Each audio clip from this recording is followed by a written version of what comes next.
Shalom from the Dome. Last Saturday, your Colorado lawmakers had to do something nobody likes, coming into work on the weekend. I'm gonna need you to go ahead and come in tomorrow. It says in the state constitution that lawmakers must adjourn by the end of the day this Friday, and there are still hundreds of bills left to consider in what's shaping up to be a crazy final week. While this kind of political gridlock is standard operating procedure for the creatures in Washington, D.C., this isn't the way things usually work in Colorado. All kinds of important bills that need to get through to Governor Polis's desk have piled up at the end of the session because of an unprecedented campaign of obstruction from Republicans to make what should be the ordinary business of running the government as annoying and inefficient as possible. Senator Owen Hill complained to reporters that he doesn't want to come in on a Saturday. I'm also gonna need you to go ahead and come in on Sunday. When Senate staff were literally making bumper stickers celebrating his obstruction tactics just a week earlier. After all the dumbass stunts they pulled this session, Republicans complaining about having to work on the weekends is like Hannon getting mad about eating a face full of cow manure. Manure!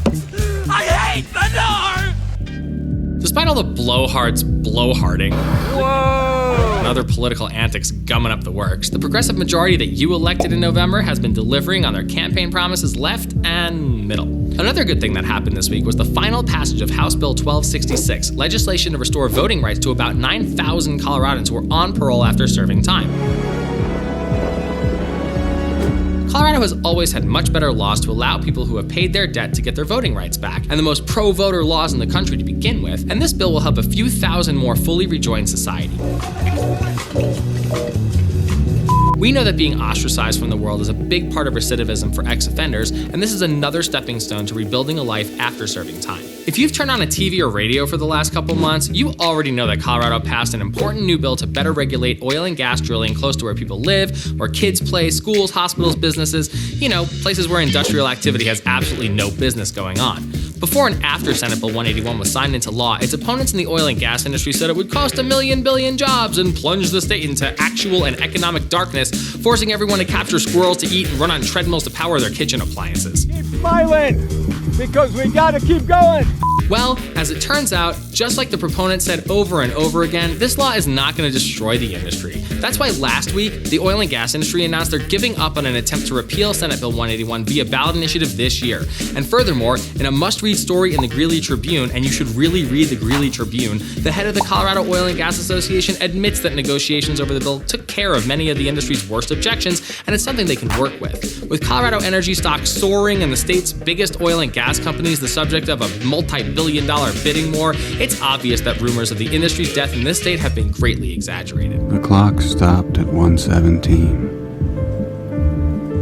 There was a long, sheer, bright light. This is really huge news, especially up in Greeley, since the people who have threatened a recall against State Representative Rochelle Galindo swear up and down that they're not going after her because she's a gay brown woman, that it's only because of her oil and gas votes, even though one of the first organizers of the recall said flat out that it's because she's a homosexual pervert. And another admitted to the Tribune that they would have still filed a recall against Rep. Galindo even if she voted against the bill. Anyway, the industry says they're willing to work with the new law rather than secede and form the state of North Frackistan or whatever. It's time to give up on the recall against Rochelle Galindo, please and thank you. Finally, a story out of my home county of Jefferson last week that highlights why even when times are good, Colorado still can't have nice things. Well done! Well done! The Jeffco Sheriff's Office is facing huge budget cuts because the cost of public safety is growing much faster than revenue, and because of a really dumb law passed in 1992 known as TABOR, local governments don't have the money to keep up.